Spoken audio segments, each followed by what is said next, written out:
Oh yeah, welcome back to Office 2016, formatting a accounting spreadsheet. Olivia's Art Supplies. Look at that lovely font.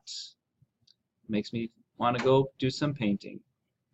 We want to do some formatting of these numbers, so let me zoom out a little bit. Don't worry about the age part. This was not our age, this was our higher, how long we've been working time. We're going to be doing some of that later on, practicing our own functions. But we want to put some of these cells in accounting format. Now in this case, they want just these numbers, actually just these numbers here in accounting format. We don't put percentages or the hours worked. That's not dollar figures. We only put dollar figures in accounting format. So if I have these selected, but I also want to put this one in accounting format, how do I select that one? Control, that's right. I can control select multiple things not attached. And then I can click on the old dollar sign right up there. And boom, accounting format. Now I want to put some other numbers in accounting number format. See down here, F13 to H13. So down in row here. Why not E? They didn't do E for some reason. All right, so we'll do F to J.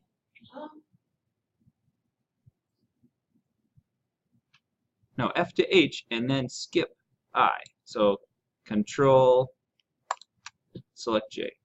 So F to H in that total row, and we're also putting that in accounting number format. Don't worry about the pound signs if they show up. There we go. Now they're in accounting number format. Notice how the decimals are automatically 2 decimals, and if it got to be a larger number, that'll automatically put commas in there. Now we want the other numbers to look similar. So we go back to the others and just apply regular comma style to those. So we're going to go down to those, E5 to H12 and J5 to J12. So let's see, E5 to H12 down to there, and also control J5 to J12. And we're going to apply the comma style. Remember where comma style is? Right up here. Up in the number format, applying comma style. Look how much better they're starting to look.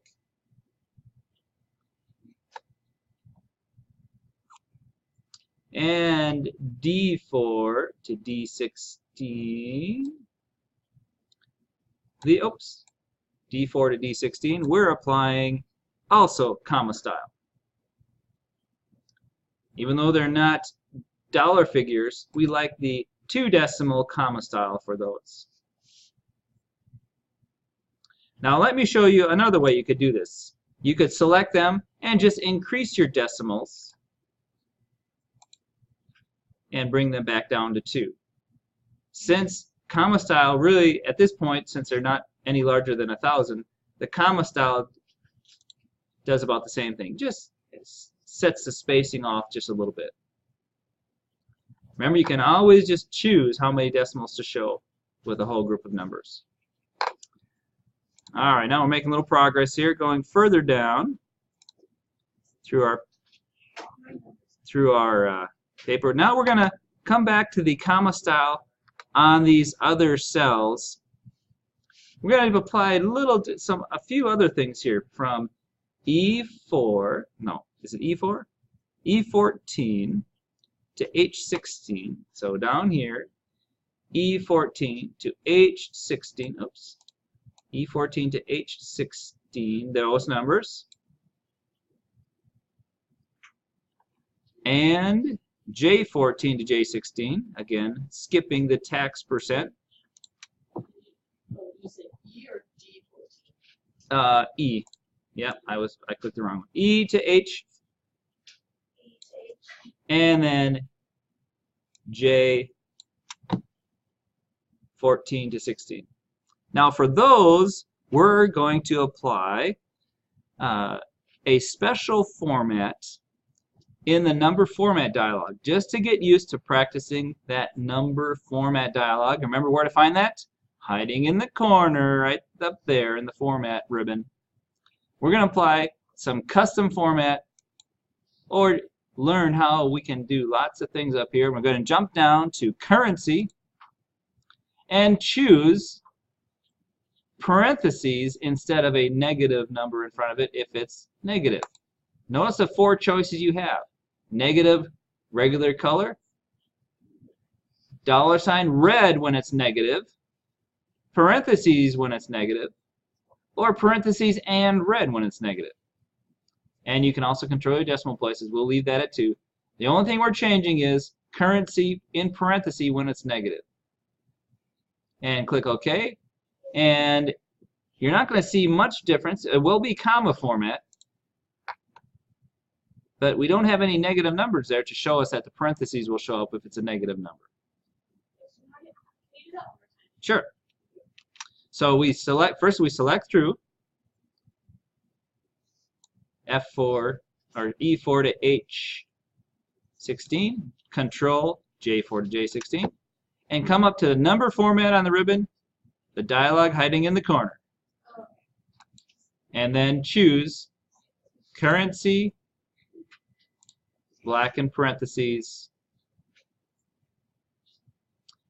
And the reason you might not choose red, maybe you're not able to print it out on a color printer, and therefore the red would maybe just be a little different in color. And that's why having the parentheses there makes it clear, even if it's on a black and white printout, if there are any negative numbers, they'll show up with parentheses around them. Accountants like to do that.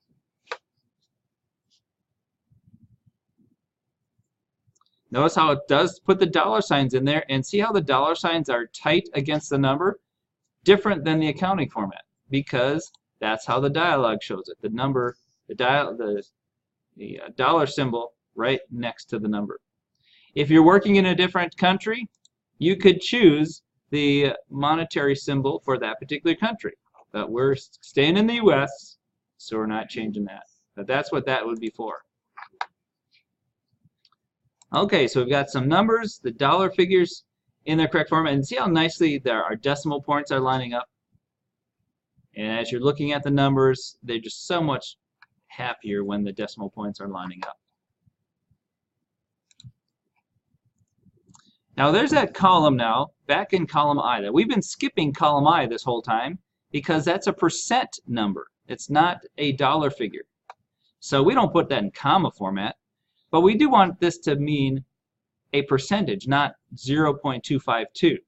So to put this showing as a proper percentage, like 0.25 is 25.2%, we would select through the percent cells there.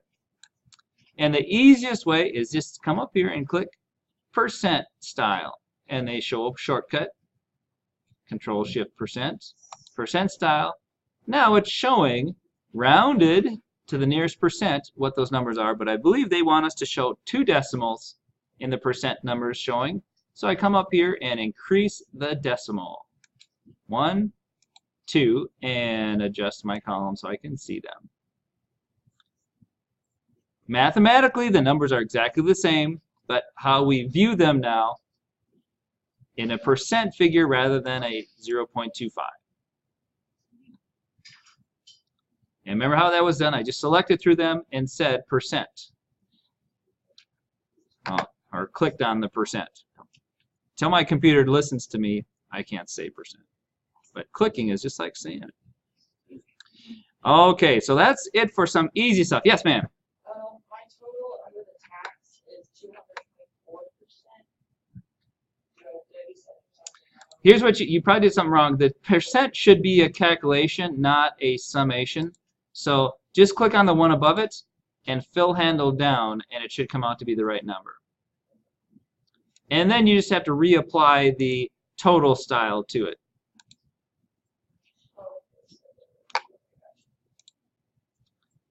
And I'll just go reapply the form, or where's my total style?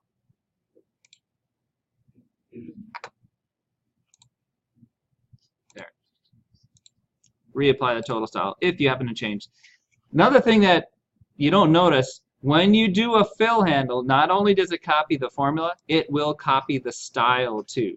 So that's one thing you can do. If I don't want to copy the style, just a formula, let's watch what I can do. I can do a Control-C, come over here and do a paste special, and just copy the formula, not the style. That's a handy thing when you want to leave the style the same, but you realize your formula was wrong. All right, now we're ready to do something a little more confusing.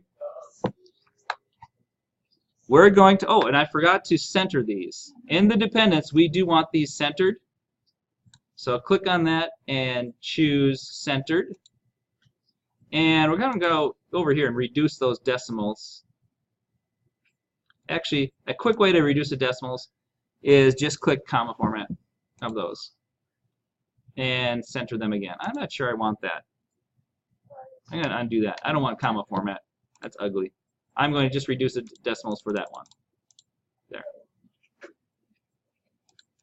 They look a little nicer centered. All right, now it's time for something a little confusing, so don't be embarrassed. Just click on the number, and right up here it reduces the decimals, right in the number section of the ribbon. All right, now here's the deal with the conditional formatting.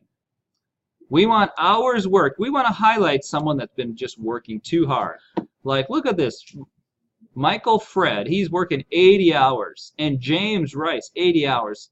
We want to pull them back a little bit because we don't want to pay overtime. We don't want them messing up on their paintings. You know, any sleepy art person might hurt themselves with that brush, falling over and spilling all those paint supplies.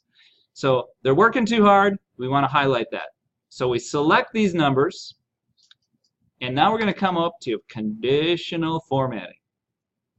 The idea is we're going to highlight in some way those that hours worked are too many.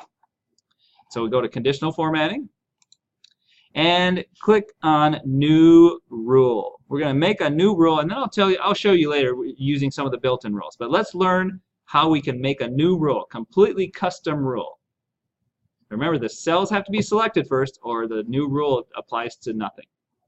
So select the cells which we're going to apply this conditional formatting rule. Now in this rule, I'm going to zoom in here for you. Let me turn on the magnifier. I'll magnify the screen. Here we go. We're magnifying the screen. Uh-oh. I'm not sure if Screencast-O-Matics likes magnifying. It's hanging up on me. Oh, there it goes. It's working. Okay, magnifying right there. We're going to choose a cell that contains something. So format cells that contain is what we're going to click on. And then down here is our rule. Now it's kind of scary, geeky looking, but we'll just think about a few things here. The cells that I'm on are selected. We're going to change between to be greater than, because we want to compare them to a number, and if that comes out to be true, we're going to format the numbers in a special way. So greater than is what we choose there, and we just type in the number 72. We could actually be typing in a cell value, but we're typing in, let's just compare it to 72, not some other cell. That's the rule that we're editing. That will determine whether or not this format now gets applied. So now we get to adjust the format when that comes out to be true. So I click on the format, and what I'm going to do is decide what the fill is and what the font is. So let's make it, we'll choose our font color first in the order that the book does it. We choose our font from the font tab. And instead of an automatic color, we're going to choose a white font right there. Choose white. And if you want to make it bold, go right ahead. Let's do bold italic just for fun. Now, if we have a white background, we got a little problem because we're not going to be able to see white font on white background. So we have to go to the fill section and make it a red fill. And you know what? I'm going to let you choose the fill. It better be a darker fill because white on a very light color will not be easy to see. I'm going to choose the red fill. No. They didn't do red. They did the darker blue. I chose red before and I realized the book wants you to choose this little color right there, a aqua blue. What did you do with the font? Oh, a font, I just chose color of white, and I also chose bold italic just for fun. So it doesn't matter if you choose all these colors down there. For your font? Does it matter what color you choose? Not really. I'm just choosing the one in the book. As long as you choose a different color than the boring white. We got to highlight these cells.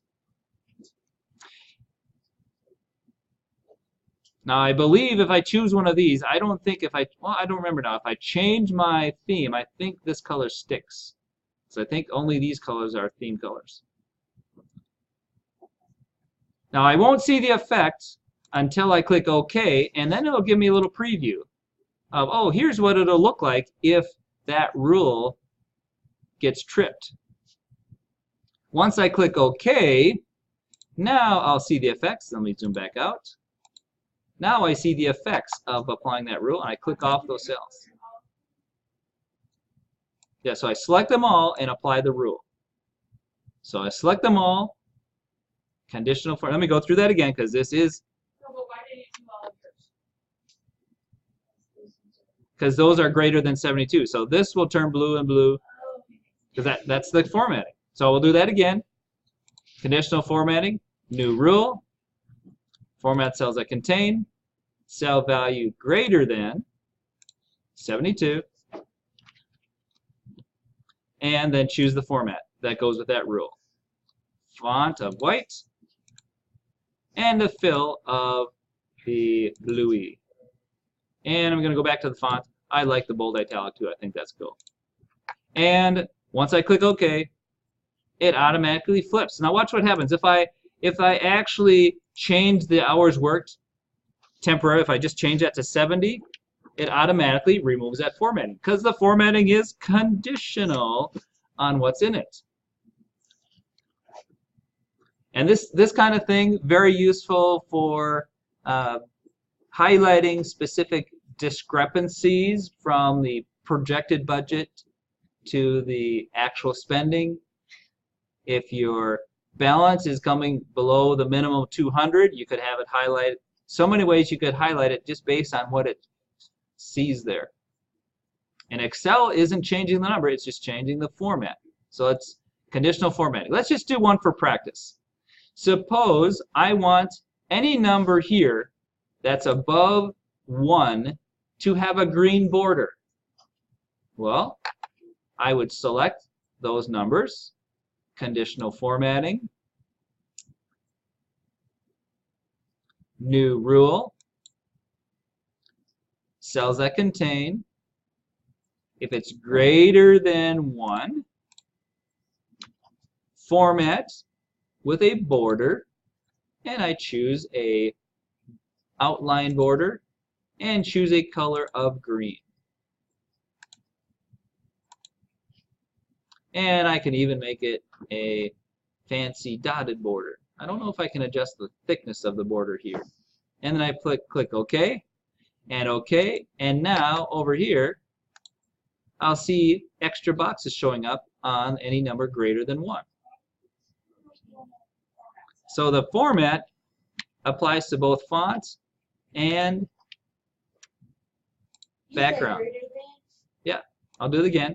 So greater than 1, put a green border, select the cells, conditional formatting, new rule, cells that contain, and I'm going to say these cells, if they're greater than 1, in the formatting now, choose, okay, let's put an outline. Let's make it a color of green. And I don't know if I can change the thickness of the line. Don't think I can. And click OK. Once I click here, it'll show me the effect. So it looks like I have to pick my color, then the border. Otherwise, it just comes out a black border. So that is one that's a little confusing, but you will be asked to do something like that, like have a border around positive numbers of green, or make the background green when it's a positive number, red when it's a negative number. And we'll do some more of that. But that's your conditional formatting, a little more complex, but can be very useful. And impress your friends and neighbors when you show them how you know conditional formatting.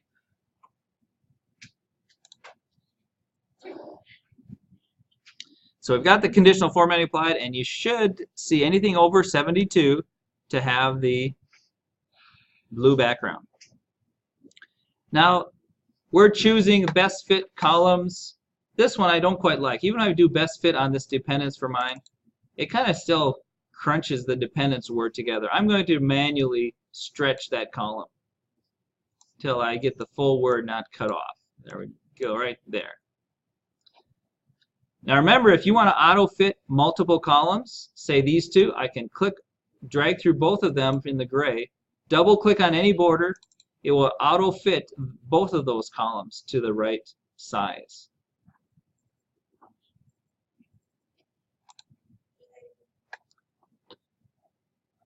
Say my column's too small somewhere, too big somewhere else. I can just drag through the gray, double-click on any border, and it auto-fits. Now we can do some manual adjustments too. They look okay here, but we're going to adjust a row height as well, because we want to offset. We're going to offset a row a little bit. The totals row at the bottom, we're going to adjust that a little bit.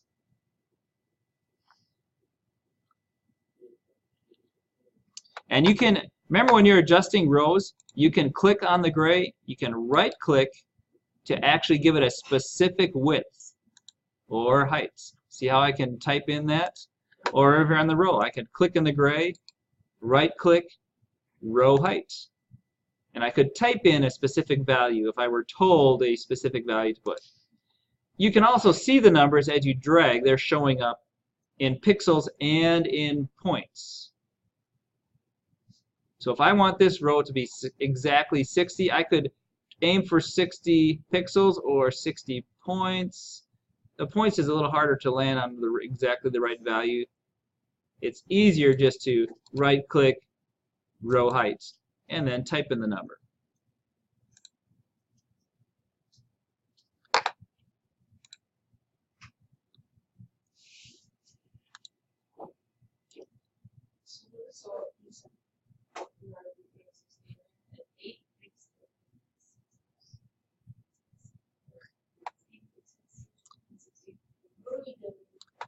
Just adjusting the rows. We're going to adjust row 13 or row 14. Row 14, we want it to be a little offset from the total row right above it. Now, some people that do Excel, rather than making this row thicker like that, they would just insert an empty blank row above it. So that's an easy way, but if you don't need to put in another row, By the way, how do you insert a row? oh, just right-click. If I right-click Insert, it automatically puts a row above me in the same format as a row above that one. If I want to insert a column, I can right-click Insert, and it puts a column to the left of the column I'm in. Question? How did you put the blue box around that whole wall? Oh yeah, I don't think we did that together. Oh, that's just total format.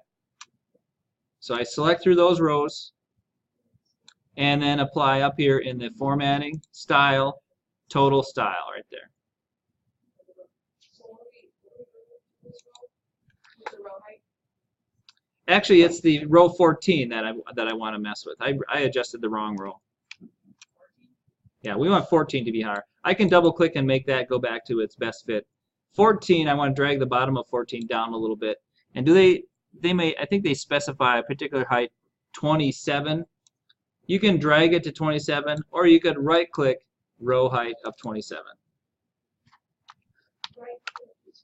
right-click row size, or sorry, right-click row height, and you can specify without having to drag it. 27. 27. Now, depending on how I zoom in on this, some of my numbers will show up with pound signs. Other times, they don't. A little crazy that way. Now, they haven't had us change these emails, but we'll finish up here and then maybe do a little refinement here. So we adjusted our rows. I'm going to do a save since I've done a little bit of work here. Control S. And let's see what else we have going on here. Oh, a spelling check. Remember, as we type here in Excel, it's not doing spelling check for us while we type. But we can ask it to do a spell check after I have my whole worksheet filled in. And that's underneath Review Spelling. And it will go through our entire document doing a spell check. Wherever we happen to start, it'll go down from there and then say, oh, do you want to go back to the top and keep checking? So I'll do yes. And as typical, it sees some proper names and it wonders, do you have that spelled right? Because it's not in my dictionary. We just click ignore once. Oh yeah, we'll ignore that one too. And then we're done.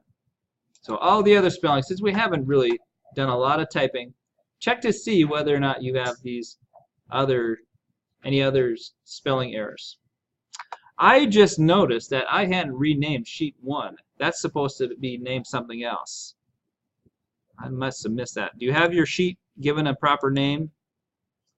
It's supposed to be called like salary table or something. Forget what we renamed that sheet. Anybody? Oh, salary report. That's what the name is supposed to be. For some reason, I must have done an undo too far. I'm going to right click, rename, and call that salary report.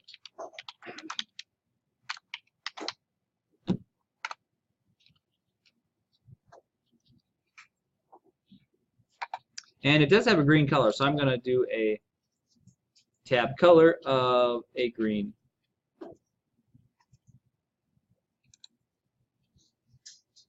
Looks a little better.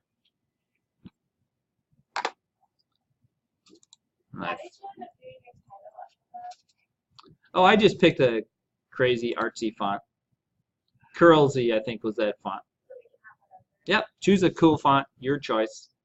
But make it nice and big, nice big title, and centered. The key is, merge and center those cells, and then choose a nice title. So we've adjusted row heights. We've done a spell check. Now we're going to mess with the actual layout. If I want to go to the page layout view, this is a little confusing, a little harder to find. It's down here at the bottom right. There's a little tiny icon, the page layout view. What that does is show you how it would actually look on a piece of paper that when I printed it out. If I zoom out a little bit after going to page layout view, you'll see that, oh, it's going to appear on 2 separate pages. And I can add a header. We actually do want to add a header, and we'll then come back and adjust our portrait or landscape orientation. So click on Add Header once you're in page layout view, and we're going to put in there the title of our financial consultant, Jane Smith, Chief Financial Officer.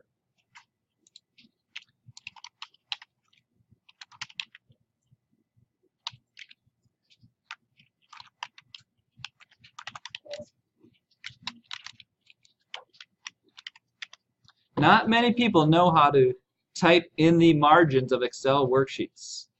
Remember, all it is getting to page layout view. To get back to normal view, it's a little odd here. It won't let you get back into normal view until you get your insertion point out of the margin. You have to go click on a cell within your active cells before it'll let you go back to normal view. Then you can go back and forth between page layout and normal view. Isn't that weird? If you're typing anywhere in the header, it says, sorry, I'm not letting you out of here. You can't go back to normal view. You have to click off of the header to get back to normal view. But we want to see this because we want to adjust our layout. We're going to change our margins and the page orientation. Back on the page layout tab up here, page layout, we go to margins and choose the narrow margins. And you see how it adjusted its layout on the page just a little bit. Now we can also, while we're in page layout, we can change it to landscape format right there. Now it still doesn't quite fit. There's orientation, choose landscape, and margins, choose narrow. It's still not quite fitting. Yes?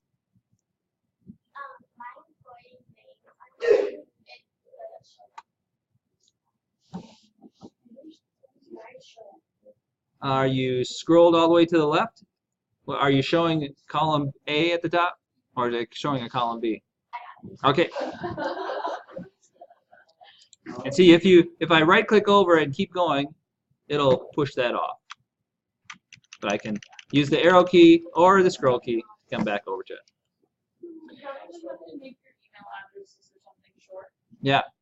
Well, here's what I'm going to do. Since I like this format and I don't want to mess with my columns, I think they're fitting pretty nicely. Here's what I could adjust this column just a tiny bit by, oh, let's say, do I have to go to normal view or can I adjust that? Looks like I can adjust the column there.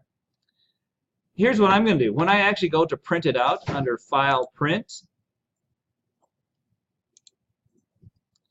I can tell it in the File Print to, instead of no scaling, I can have it scale fit sheet on one page. And I'll let Excel shrink everything so it fits on one page. It's not, rather than having to, you've got it all pretty and adjusted, but then it wants to cut it off when printing, just tell the printer, fit it, and it'll do the adjustment for you. Now, I'm not going to have you turn in the print sheet or even the PDF, but remember, if you generate the PDF, you can send it to someone. They don't have to have Excel to see your wonderful work. Now, I'm going to do something here. Remember, just for fun, I did the calculate. We thought it was their age, but then we realized, no, this is not their age. This is their hire date. We don't want to see that column in the printout, so I can grab that column and drag it and hide it. I think, can I right-click hide? Is there a right-click? Yeah, there is a right-click hide as well. I don't have to drag it. I can just right-click in the gray, hide that column. Now these emails are kind of bugging me. They're not greatest for printout. So I want the formats of the emails to not have the decoration of the underline and everything. Let's see if we can change that. Now it's a little tricky. If I click right on the email, it's going to want to send a mail. I have to click to the right in the cell but not on the letters and select through those. And let's see what we can do for the formatting of that. Back on the home page, let's see what we can do with the format. Let's go to our formatting dialog over here. And let's see here, sample. Let's see what we can do with text. Treat it as text. Let's see if I just treat it as text there. Let's see how it comes out. Oh, it's still decorating it. Maybe I just have to turn off underlining. There we go. And choose a specific color rather than having it choose one. Let's just go ahead and choose the black because it's going to be printed out hard copy. There I can remove that underlining. So they're like that. They have underlining in them because they look like an email and Excel wants to make them into a link. I don't want to have a link. I just want to have it print out. So I select through. Mr. Manning, I think you can just remove the hyperlink. Yeah, you can do that as well. Yep. And so right click, remove hyperlink down there. Same thing. Let's see. Is it the same thing? Let's see. If I don't remove the hyperlink but just turn off the underline. No, you can still click on it. The mouse changes stuff. Okay, so it's still a link, but it will print out. So if you still want, hey, if you have the live copy, you can click the email. You don't have to remove the hyperlink, but when you print it out, I'm not even sure if I printed this out whether it would show the decoration. I think it would because the underlining is on. But this way, if you print it out, hard copy, you don't get the ugliness. But it's still, if you have the live copy, it'll take you to your default mailer and send an email. There's so much you could learn with Excel. And remember, in Excel, or out in the job field, Excel is what you'll probably be using more. In college here, you're not, unless you're like to keep track of your expenses and things, you're doing all the wonderful paper writing. But out there, once you've shown your skills at writing papers, you're going to be using Excel a lot more. So use it, maybe even practice doing a little budget. We'll do a little bit more practicing with that. Okay, let's just see what else we have going here. I think that's about the end of the project. Knowing how to print it. And you can do the preview. Oh, remember how you can see what formulas are there. I'm going to turn off. I'm going to go back to normal view and zoom in a little bit. Remember, if you want to see what formulas you have to just check, you can control upper left tilde key and it pops up the formulas. Control upper left shows you all your formulas. You can just verify those formulas. And basically, and when I grade this, I'm going to be looking for formulas, not for that you typed in the number 80. Someone in last section was just staring at the screen, wasn't really following along much. They were just putting the numbers in. I'll immediately know that they just sat and wrote in numbers and didn't do the auto sums. This is showing you that you know how to make Excel do the work. And then control single quote to get back to the normal view. Or the, upper left. Yeah, upper left tilde. There's a name for that special quote. Tick, I think they call it a tick mark. Upper control tick. And I think that's it. Displaying formulas. When I page setup, I can fit it to one page.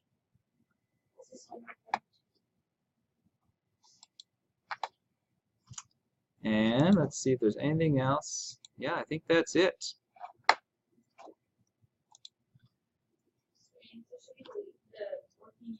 Yeah, you can delete that. That was just for practice.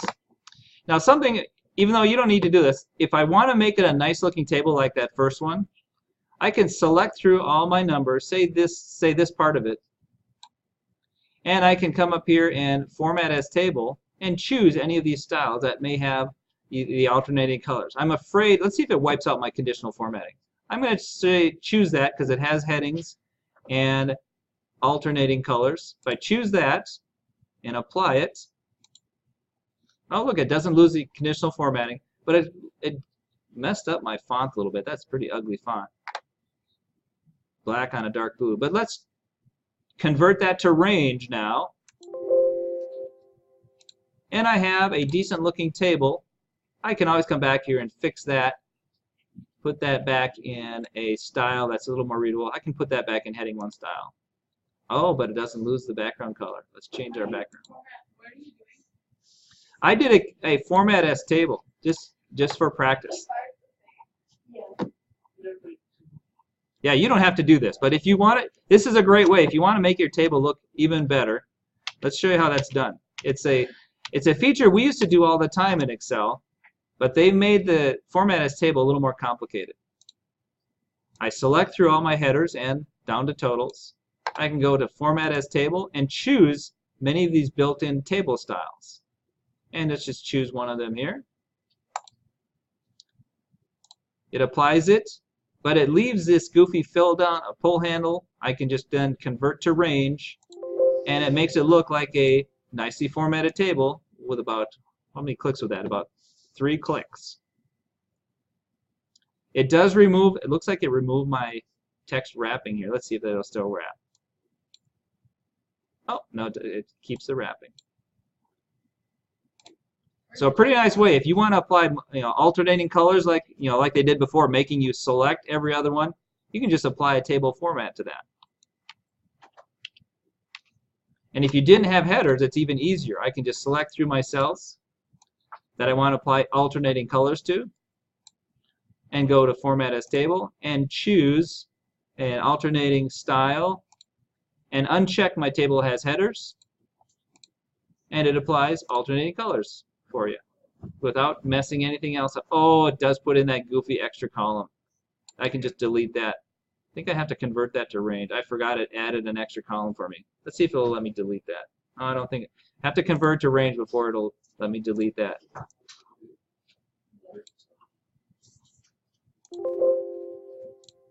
And then I could delete that, or hide. I suppose I could have just hidden the row. I'm going to go ahead and delete that. Let's see if it'll let me delete it. Yeah. So experiment with that. Format as table. It does get confusing, so I'm not gonna have that on the test, but it's something good to know. Do we send this to you now? No, you don't send it to me. You upload it to eLearn. You know. I don't need it 50,000 emails. You'll end up in my spam folder. All right, that ends this installment of Excel CS101. See you next time.